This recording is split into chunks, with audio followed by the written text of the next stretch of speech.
আমি একজন বিএনপি সমর্থিত কর্মী, কিন্তু আমি তার এই অবস্থান থেকে আমি বসে থাকতে পারি নাই।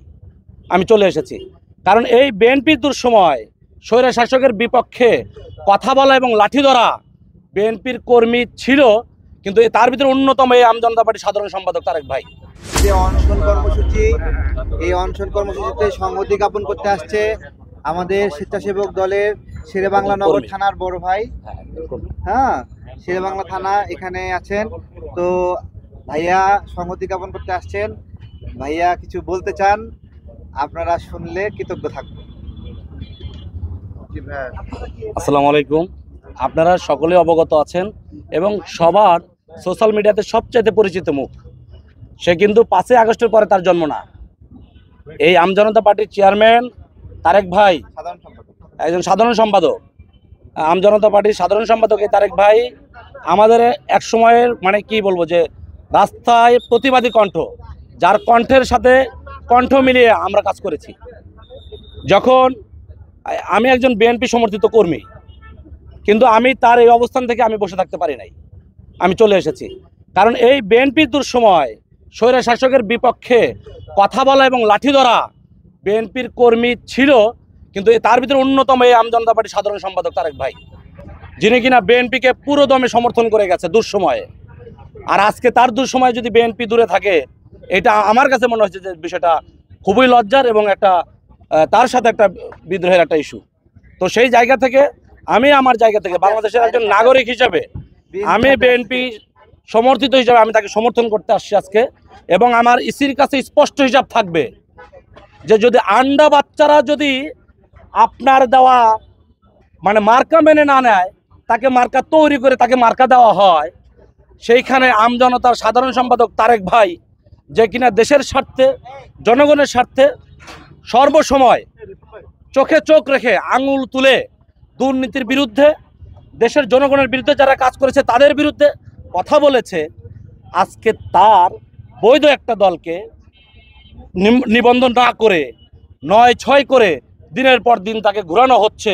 এটা আমরা তীব্র প্রতিবাদ নিন্দা জানাচ্ছি। শুধু তাই নয়, এই তারেক ভাই কোন তারেক এটা ইসিরও জানা উচিত।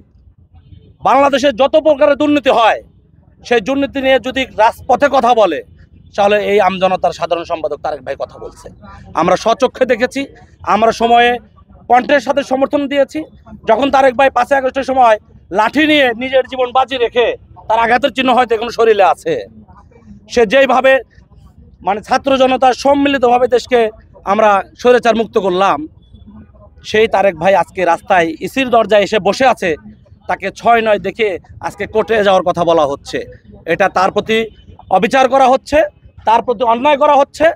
এবং দেশের একজন সাধারণ মানুষ, একজন নাগরিক হিসাবে তার যে একটা প্রাপ্য, একটা লোক দীর্ঘ সময় এখানে না খেয়ে অবস্থান কর্মসূচি পালন করছে, ইসির ভিতরে এরকম মানবিকতা নাই যে বাবা তুমি আমার রুমে আসো, বসি কথা বলি, কি হয় না হয় এটা আলোচনা করে সমাধান করব, এই কথা বলার মতো এখন অব্দি লোক নাই। অথচ আমি এখানে এসে তথ্য পেলাম এই ইসি শেরাটনে বসে ডেস্টিনি মালিকের সাথে সম্পর্ক করেছে এবং মিটিং করেছে। অর্থাৎ যেখানে মাল আছে সেখানে এরকম আমলারা আছে। আর এই আমলা পরিবর্তন করার কারণে আমরা 5ই আগস্ট তৈরি করেছিলাম। 5ই আগস্টের আজকে যারা ক্রেডিট নেয় যে ছাত্ররা কি একা করেছে ভাই? মোটেই না। আপনারা যারা আজকে এই যে মিডিয়া যারা আছেন, তারা দিনের পর দিন রাতের পর রাত না খেয়ে আপনারা নিউজ কভার করেছেন। অর্থাৎ আপনার সমর্থন ছিল। অর্থাৎ আমি আমার চাকরি ছেড়ে, আমার কর্ম ছেড়ে আমি দিনের পর দিন লাঠি হাতে নিয়েছিলাম, আমাদের সমর্থন ছিল, রিক্সাওয়ালার সমর্থন ছিল, ঘরের গৃহিণীর সমর্থন ছিল। একাকিত্ব নেওয়ার কোনো সুযোগ নাই। সেইখান থেকে আমার অনুরোধ থাকবে ইসির কাছে, আম জনতার নিবন্ধনটি কোনো রকম নয়ছয় না করে যত শর্ত সাপেক্ষ আছে তারা পূর্ণ করেছে, সেইখান থেকে এই নিবন্ধন দেওয়া হোক। এবং আগামী নির্বাচনে আমজনতার দক্ষতা অনুযায়ী, আমজনতার সমর্থন অনুযায়ী যদি আমজনতা কোথাও অংশগ্রহণ করতে পারে, সংসদে আসন নিতে পারে, তাকে সাধুবাদ জানানো হোক। আমি সর্বশেষে একটা কথাই বলতে চাই, এই বাংলাদেশ জনগণের, এই বাংলাদেশের উচিত কথা, বাংলাদেশের সত্য কথা বলার অধিকার সবার আছে এবং সে সময় এসেছে। এখন কোনো আমলার নির্দেশনায় দেশ চলতে পারে না। দেশের একজন কর্মস্থলে একটু ভালো জায়গায় বসে থেকে, ভালো অবস্থানে থেকে সে নীতি নির্ধারক মনে করে বসে আছে, নিচে যে কিছু লোক আছে যারা দেশের জন্য জীবন দিতেও প্রস্তুত ছিল দেশের জন্য। মানে শেখ হাসিনার বিপক্ষে কথা বলে জেল খাটা থেকে শুরু করে পুলিশের অস্ত্রের মুখে দাঁড়িয়ে দেশের পক্ষে কথা বলেছে, জনতার পক্ষে কথা বলেছে।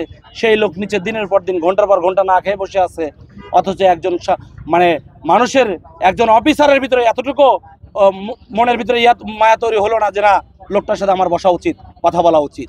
আমি বিনীতভাবে অনুরোধ করে বলতে চাই যে ইসি মহোদয় আছেন, আপনার যে আরও ৫-৭ জন সহযোগী ইসি আছে এবং বাংলাদেশের যে বর্তমান নীতি নির্ধারক আছে, তাদের কাছে আমার বিনীত অনুরোধ থাকবে এই আম জনতা পার্টির নিবন্ধনটি স্বচক্ষে বিবেচনা করে তাদের নিবন্ধনটি দেওয়ার জন্য আমি বিশেষভাবে আহ্বান করছি। আমি এই দেশের একজন নাগরিক হিসেবে আহ্বান করছি।